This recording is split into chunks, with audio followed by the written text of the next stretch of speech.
What's up guys, welcome to another video. I hope all of you are having a lovely, peaceful, incredible day. Now we land in part 4 of 140 chess gambits every chess player should know. And today my brothers and sisters, we stop at Elephant Gambit. Jugu. What a name. A gambit named by an animal is weird. I don't know why, but that's the name of the gambit, guys. Actually, I do know why. The gambit was invented by an elephant, guys. Like 6th century before BC, before Christ. They were like Asian philosophers gathered, and they saw an elephant. And they say, "Oh, okay, we play." And then from e5, okay. The Asian philosophers went upon e5. Then the elephant was thinking. The Asian philosophers were, what's gonna play? They're writing. Then d5. And the Asian philosophers said, wow. And they said, this is called the Elephant Gambit. The elephant name was Elefanto. What a weird name. Yes, my brother and sister, that's the original. That's the original Elephant Gambit, guys. It was played by an elephant.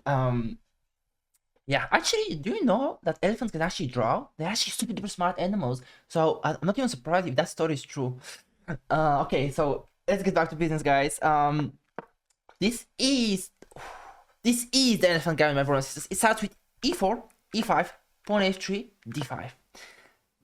You might say, what the fuck is this move? We are not sacrificing pawn yet because we are attacking this guy. So if they take, we take. Even 0. If they take, we take with the queen, but that's not the idea as we see. It's attacking the center straight away, and usually you should gain some squares with pawns in the opening, and this is what we are doing, right? And we are immediately counter-attacking the center. This is dynamic chess. If you enjoy the dynamic and unpredictable nature of the elephant gambit and find success with it in your games, there's nothing wrong with using it as part of your repertoire, okay? However, if your goal is to improve your overall understanding of chess, nuances, endgames and such, and develop a more solid foundation, you may want to explore other openings that have stood the test of time. I'm offering those gambits as a surprise weapon. I'm offering those gambits for bullet, breed, maybe rapid, but not that, maybe. For fun. Those are gambits to get your opponent out of book and have fun. Now, before we continue, in the words of GM Damien, amazing person, just amazing. This is a more serious line than it's given credit. We're talking about the elephant gambit. If white misplays this, black can get serious initiative in the opening. And that's what we're going to see, that when white misplays it, so she wrote. Now, the most common moves are take and pawn e5. Let's say they take with the pawn. There are some good moves here, but let's start with d takes c4.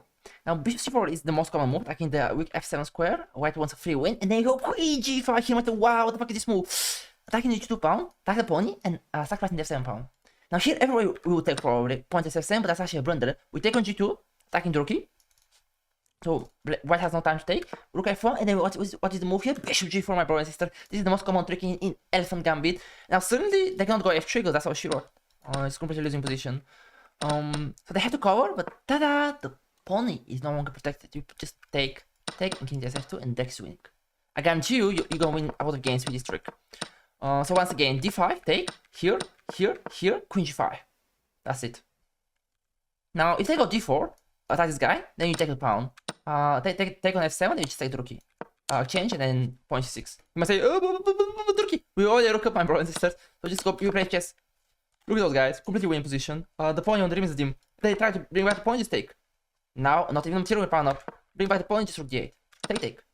Take. 2 pawns up. Those guys are sleeping. Completely winning position. So yeah, of course, after d4, queen takes g2. They should play something like king takes f7, and then it's dark forest when 2 plus 2 equals 5. But that's the point of elephant gambit. After pawn takes c5, you can play pawn c6. I call this Stafford gambit on steroids. Bruh. We're using Stafford gambit wise and sacrificing another pawn. Now they take, and now we have, look at that. We have good center, and the bishop on d6 will target the h2. And the absence of the pony, tactics will happen. For example, bishop d6, castle, you see? Pawn g4, start attacking this guy. The pawn is absent. It's exchange for our pawn on c6, so we can do fantastic attack. h3, queen h4. Take, checkmate this guy. Queen f3 to play this guy, pawn h3, t4 key. You see, the absence of the pony makes our attack much easier, but we are pawn down, and it's center pawn. If there's something like pawn h3, then you go pawn h2. Here you can pause the video and find the brilliant bishop takes, sacrifice the bishop, naked king in chess way. Take this guy, pawn f3 threatened. Rook h3 to play this guy, then go pawn f3. Sacrifice the pony. That's actually brilliant. now we just make a draw. It's imperative to go check on g3 so you can cover the queen. And it's a draw. With black pieces, after white has survived all brilliant tips and tricks. We take draw here. I played pawn c6, I really like it, my pawn c6, but this is not the best move, of course.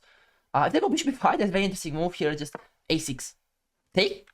Now, white has two pieces hanging, but we don't take neither of them. If we take this guy, then just we resign with chain. If we take, we resign with chain. But there is queen g5, stop it, baby, super duper strong move, my brothers and sisters. Everything is hanging.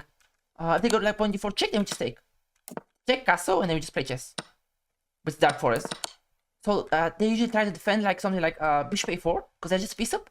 They don't have to be afraid. Then queen h2, attacking the rookie, attacking d4, but then queen h4, and suddenly everything is hanging. This guy is hanging. This guy is hanging. Queen e2, haha, but you cannot attack your king. I got this covered. I got this calculated. Queen h2, take, and now what's the move here? I don't hear you. Part of the video, finally bishop d7. Stop it, baby. Black is almost winning. I say, what the fuck? But what, my brother? d4, okay? Pawn up. So that's really beautiful. They can't go bishop b5, so they have to take. If you don't like big pawn c6, my pawn c6, you can just play queen e7. I don't recommend, of course, because they just d4. And if you go f6, yeah, that's a nice trap, but I don't think many people will fall for this. They usually will just go back with the point, but you take with the tempo. Nobody gives a fuck without respect. Now this guy just misplaced. One of the problems of Elephant Gambit is that black lacks development if they play their cards worstly. So f6 is just misplaced. Bishop d6 is very good move attacking this guy, and then you just play chess. Actually better position here. If they don't play bishop c4, then they play queen h5 to attack this guy. That's the only move actually for white, and go queen e7 here, and then you just play chess. But you can't have lead in development. White is better, but your position isn't that bad actually. We both have weaknesses. So that's pretty much all that you need to know, my brothers and sisters. Of course, there is a very strong move here. It's queen e2. Queen e2, you don't have to worry here. Just take, and bishop d6, take, queen e7, pin to win. And white just loses a piece. So queen e2 is not a good shenanigan. Take the pawn. And now we don't take us. We got Scandinavian defense on steroids, but the pawn is in e5. That's not how you play Scandinavian. It's just terrible position. The idea is to push e4. That's the whole idea of the Elephant Gambit. You go d5 to push e4 after take. Now, pawn e4, we will see some game, but it's not a good move. Now, queen e2 is the main move, pin to win. Then go pawn e6 to this guy, then d3 attacks guy, then go queen d8 to this guy, then pawn e3 attacks guy, then go bishop b4 pin to win, then bishop d2. What's the move? Now we have to take, or else our queen is being attacked. Take, now go castle. You can't take your king's hanging. Now if they take on f6, then we just take. That's imperative to remember. You don't recapture because it's just resign with chain. Just take, and then you're going to capture this guy with bishop. If they take, then just take. Rook d1, then queen c6. That's it. You win the game. You see, position is equal, but what has lack of development. So that we did, my brother and sister, is that we constantly protect the 4 pawn with shenanigans spins. If they play pawn d2, then you can play pawn c6, take, then you go queen e6. You're still pawn down, but you have lead in development. Those guys are booked. If they go g2 to develop their piece, then you go bishop c5, bishop g2, then go castle, then go rook e8. Constant pressure. And the pawn on d2 books those guys are developing. So that's what we do. At the right moment we take, and then we get fantastic position. That was all the theory I can teach in that short time, my brothers and sisters.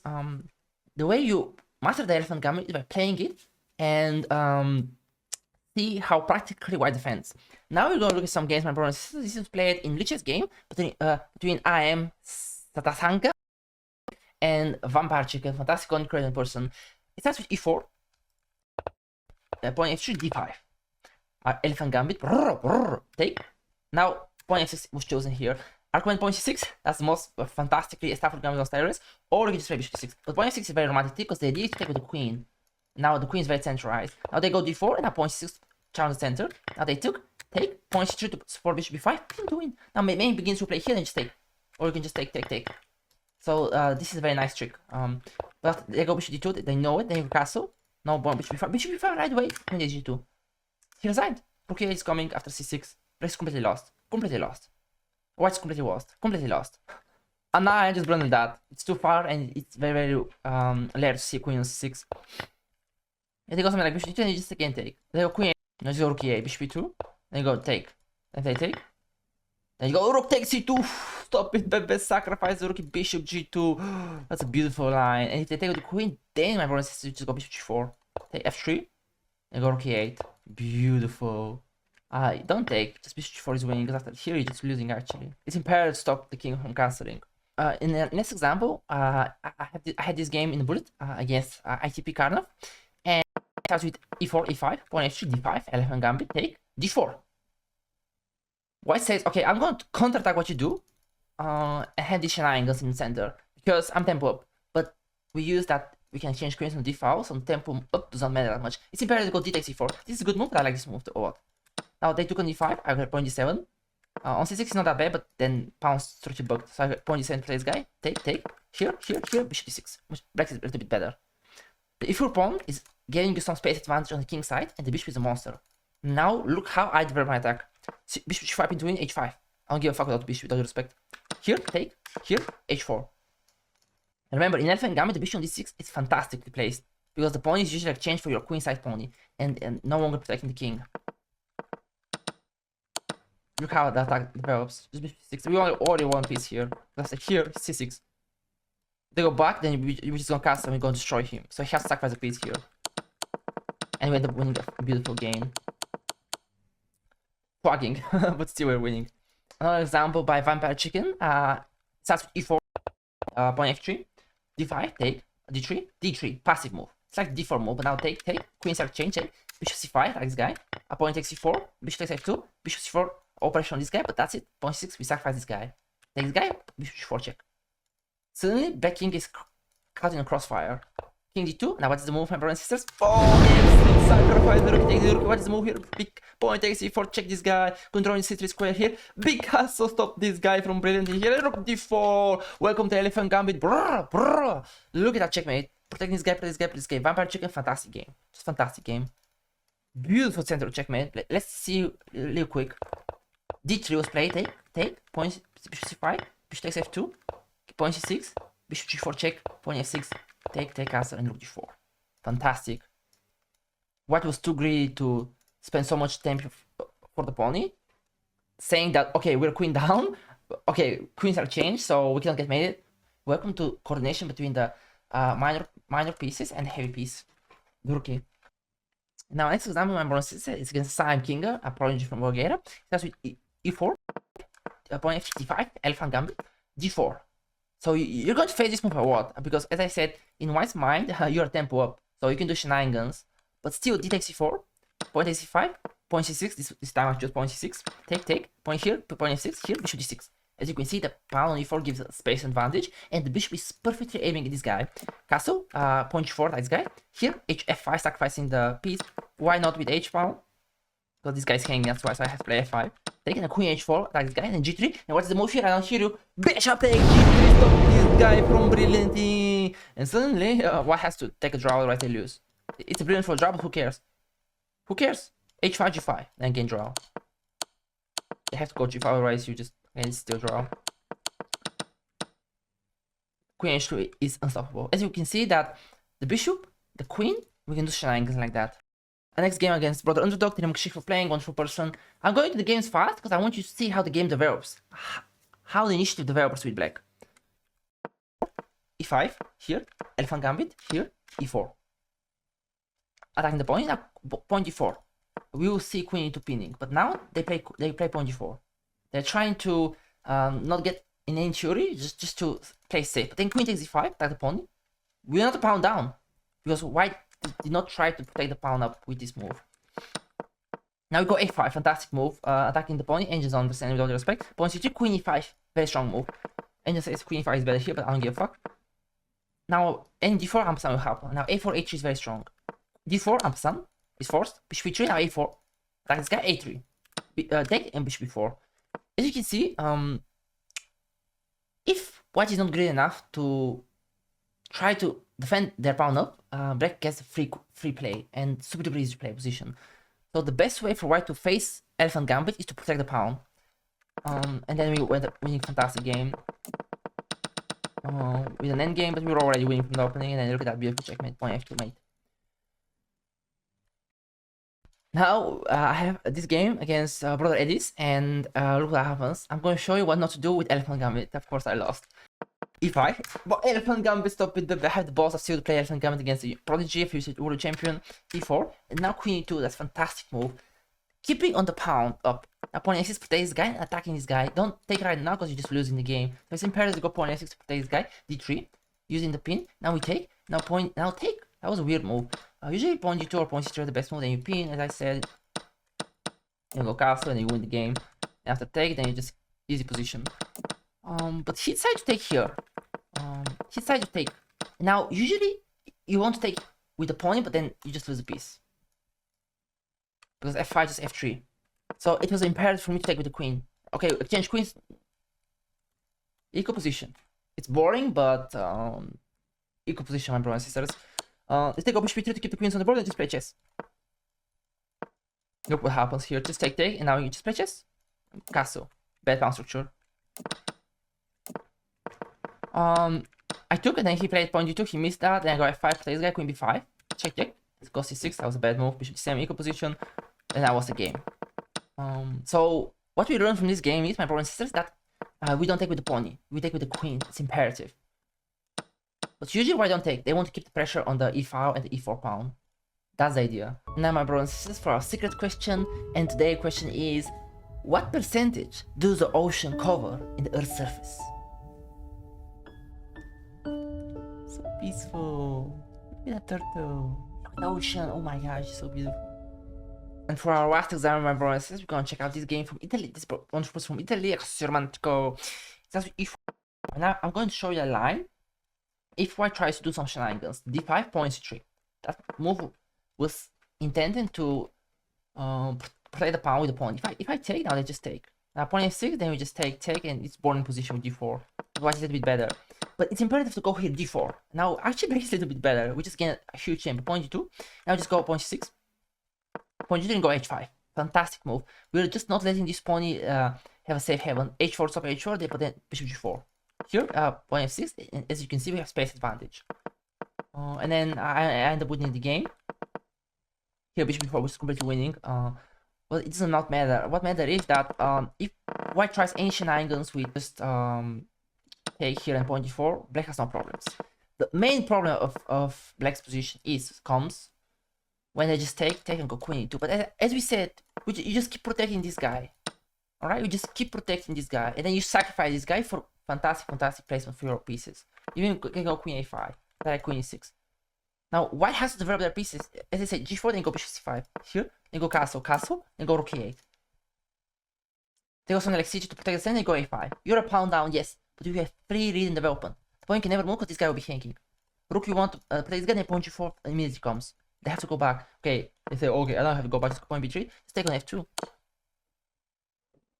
They have nothing else to do. Pawn g5, they can go something like queen h6.